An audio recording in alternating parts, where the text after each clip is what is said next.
جس طرح دنیا میں انسان اگر اندھا ہو تو اس کو کسی رہبر کی ضرورت پیش آتی ہے۔ گھر سے مسجد میں آنے کے لیے کوئی ہاتھ سے پکڑ کے لانے والا ہو،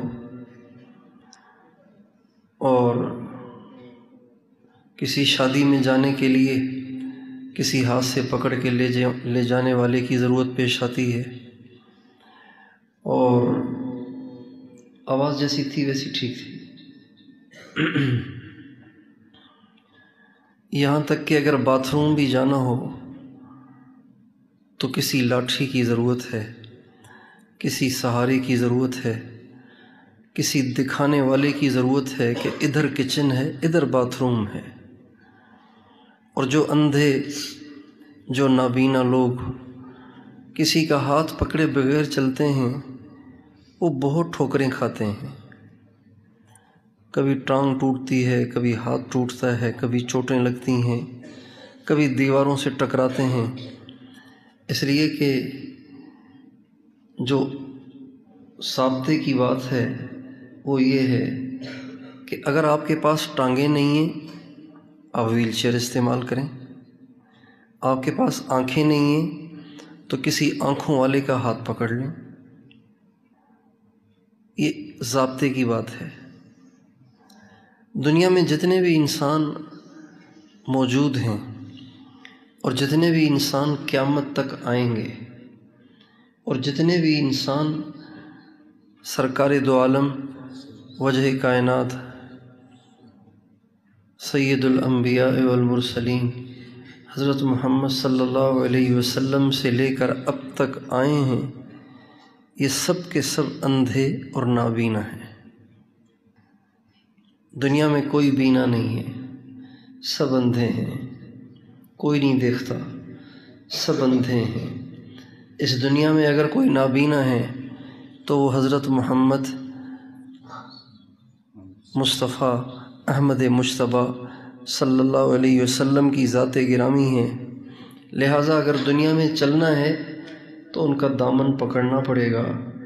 جو ان کا دامن پکڑے گا وہ پار لگ جائے گا، جو ان کے دامن سے بے نیازی برتے گا تباہ و برباد ہو جائے گا، جہنم کے کھڈے میں جا کر گرے گا۔ ہمارے نبی کو اللہ تعالیٰ نے ہمارا رہبر بنایا، ہمارا ہادی بنایا، ہمارا رہبر بنایا، ہمارا مرشد بنایا۔ مرشد کسے کہتے ہیں؟ مرشد اسے کہتے ہیں جو راستہ دکھاتا ہے، اسے مرشد کہتے ہیں۔ ارشد یرشد ارشاداً فہو مرشد، مرشد اسے کہتے ہیں جو ہدایت کے راستے پہ چلاتا ہو، ہدایت کا راستہ دکھاتا ہو۔ ہمارے نبی ہمارے مرشد ہیں، دنیا کے تمام انسانوں کے مرشد ہیں۔ سارے کتب، سارے غوث، سارے ابدال، سارے ولی، سارے صالح نیک لوگ، یہ سب کے سب مرید ہیں، سرکار مرشد کائنات ہیں، مرشد کامل ہیں۔ ان کا دامن پکڑنے سے ہی کامیابی ملتی ہے، ان کا دامن چھوڑنے سے انسان برباد ہو جاتا ہے۔ اس بات کو حضرات صحابہ سمجھ گئے تھے، اس لیے ابھی جو نعت پڑھی نا بھائی نے، اس میں کہا نا کہ حضرت بلال سے جب کفار مکہ ان کو ستاتے تھے اور دھمکیاں دیتے تھے اور ان کے گلے میں رسی ڈال کے ان کو گلیوں میں گھسیٹتے پھرتے تھے، کتنی اذیت کی بات ہے۔ گلے میں رسی ڈال کے سارا دن گلیوں میں گھسیٹا جاتا، کوڑے مارے جاتے، کوڑوں سے کھال ادھڑ جاتی تھی، زخم پڑ جاتے تھے، اس جگہ نمک چھڑکتے تھے۔ انہی زخموں کے ساتھ مکے کی شدید گرمی کے تپتے ہوئے ریت پر ان کو لٹا دیتے تھے۔ کیا بیتی تھی وہ تو بلال جانے اور اللہ جانے، ہم تو اس کو پڑھتے بھی کانپتے ہیں، پڑھ کے بھی لرز جاتے ہیں، پتہ نہیں ان پہ کیا بیتی تھی۔ اسی طرح ان کو ریت پہ لٹایا جاتا۔ اب صرف اتنا کرتے تو بھی شدید اذیت ہے، لیکن اس میں اندیشہ تھا کہ اگر وہ کروٹیں بدلتے رہیں گے تو جو درد مقصود ہے اس میں کمی آ جائے گی، لہذا اتنا بھاری پتھر رکھ دیتے تھے کہ حضرت بلال جیسا طاقتور انسان بھی ہل نہیں سکتا تھا، لہذا انہی زخموں کو تپتے ہوئے ریت کے ذریعے سے جلایا جاتا تھا۔ اس سب کے باوجود بھی شاعر نے کہا کہ حضرت بلال کہتے تھے کہ حضرت محمد صلی اللہ علیہ وسلم کا دامن چھوڑ دوں، اتنا کمزور ایمان نہیں ہے ہمارا۔ کسی دیکھنے والے انسان کو کسی گہرے گٹر کے راستے سے گزرنے کو کوئی کہے اور اسے کہ آپ یہاں سے گزریں، یہاں بھئی یہ راستہ صاف ستھرا پڑا ہوا، نہیں آپ یہاں سے گزریں نا، تو وہ کسی کی باتوں میں تھوڑی آتا ہے، وہ کہے گا آپ اپنا کام کریں، خواہ خواہ دماغ نہ کھائیں ہمارا۔ حضرت بلال اسی طرح ڈٹے رہے، ماریں کھاتے رہے، ذلتیں برداشت کرتے رہے، اذیتیں سہتے رہے، اپنے جسم کی تکلیفیں برداشت کرتے رہے، زخم خشک ہی نہیں ہو پاتے تھے، ابھی تازہ ہوتے تھے تو وہ کم بخت اگلے زخم اور لگا دیتے تھے، تو زخموں پہ زخم کھائے جاتے تھے، لیکن اپنے دین سے ٹلنے کے لیے تیار نہیں ہوتے تھے۔ تو دنیا کے تمام انسانوں کی خیر اور بھلائی اسی میں ہے کہ وہ مدینے والے کا دامن پکڑ لیں، مدینے والے کے دامن سے وابستہ ہو جائیں، انہی کے غلام بن جائیں، انہی کے نقش قدم پہ چلنے لگ جائیں، انہی کے عاشق بن جائیں، انہی کے غلام بن جائیں، اسی میں ہم سب کی اور دنیا کے تمام انسانوں کی خیر ہے۔ ایک دفعہ ہمارے نبی نے عجیب بات فرمائی، یہ بات ایسی ہے کہ دنیا کے سارے انسانوں کے سارے طریقوں کو چھوڑ دینے کے لیے یہ ایک حدیث کافی ہے۔ ہمارے نبی فرماتے ہیں لو کان موسیٰ حیا لما وسعہ الا اتباعی، اگر حضرت موسیٰ آج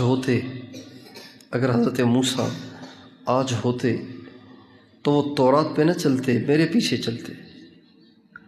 اگر حضرت موسیٰ ہوتے لما وسعہ الا اتباعی، ان کو جائز نہیں تھا کہ مجھے چھوڑ دیں، ان پر لازم تھا کہ میرے پیچھے چلیں۔